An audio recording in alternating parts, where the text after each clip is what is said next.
ஆனால் இன்னைக்கு கொஞ்சம் நம்ம சீக்கிரமாகவே எழுந்திரிச்சாச்சுங்க. அதனால் என்ன பண்ணுறோம் பார்த்தீங்கன்னா நம்ம ஃபார்ம் கொஞ்சம் க்ளீன் பண்ணாமல் இருந்துச்சுங்க. அதனால் இப்போ நம்ம க்ளீன் பண்ண இறங்க ஆரம்பிச்சாச்சுங்க. சட்டு புட்டுன்னு கையில் சீமாறு எடுத்துகிட்டு எல்லா சைடும் கூட்ட ஆரம்பிச்சாச்சுங்க நம்ம. அப்புறம் நம்ம மல்லி வேறு பாத்ரூம் போய் வச்சுருந்துச்சுங்க. அதையும் நம்ம க்ளீன் பண்ணிட்டு அப்புறம் பாத்திரம் ஃபுல்லாக விளக்காமல் இருந்துச்சுங்க நம்ம பெட்ஸுக்கு வைக்கிறது.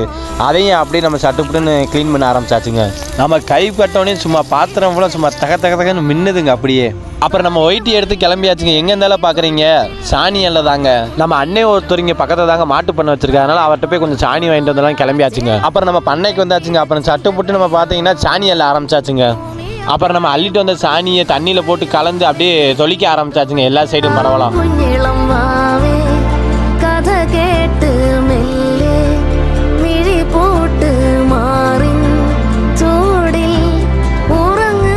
இப்போ தாங்க நம்ம ஃபார்மை பார்க்கவே அவ்வளோ அழகாக இருக்குது.